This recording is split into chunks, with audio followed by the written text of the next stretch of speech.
Bonjour à tous. Alors, aujourd'hui, on se retrouve sur des tests de différents gaz, d'accord? Donc, c'est des notions à apprendre à partir de la quatrième, mais il faut les connaître, c'est mieux pour le brevet, d'accord? Donc, dans un premier temps, on va faire le premier test. Alors, j'ai plusieurs bocaux de verre, d'accord?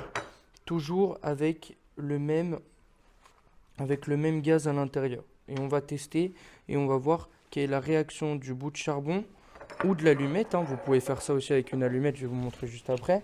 D'accord? Lorsque j'insère le bout de charbon dans le bocal. Et là, on voit que la flamme est ravivée. Ça crépite. D'accord? Voilà, comme vous venez de le voir. Ok? Faire attention, toujours. Et ne pas prendre de risques sur ce genre d'expérience. On va faire exactement la même chose avec le même gaz, mais cette fois-ci une allumette.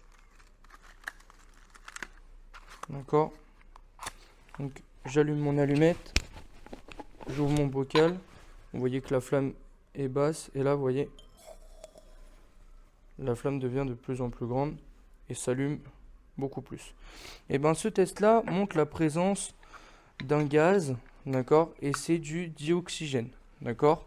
Donc lorsque on met un bout de charbon ou une allumette en présence de dioxygène, on remarque que soit le charbon crépite, soit la flamme de l'allumette se ravive fortement. Voilà, le premier test.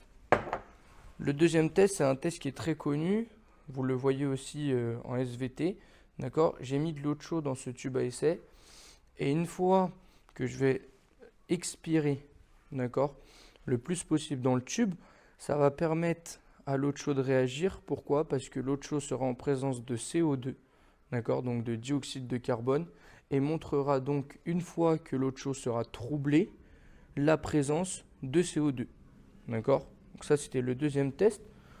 Le troisième test, il est juste là, d'accord. C'est un test que vous avez fait en cinquième, d'accord.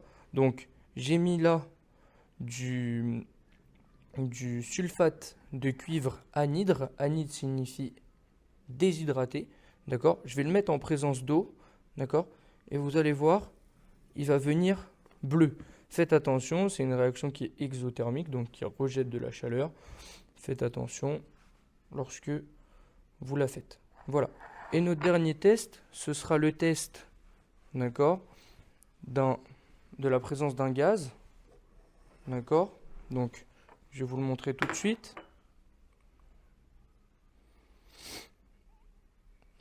J'ai mélangé de la poudre de fer avec de l'acide chlorhydrique.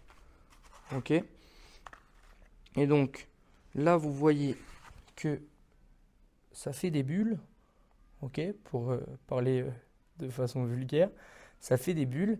Et donc, cela vous montre la présence d'un dégagement de gaz. D'accord.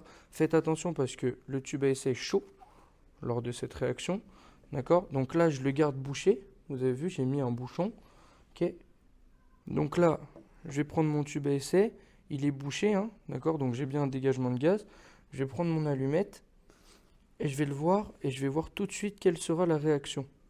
D'accord. Voilà.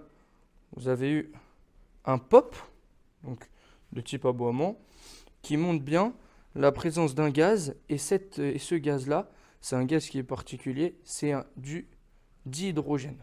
Voilà, je vous remercie de m'avoir écouté. Si vous avez des questions, dans les commentaires.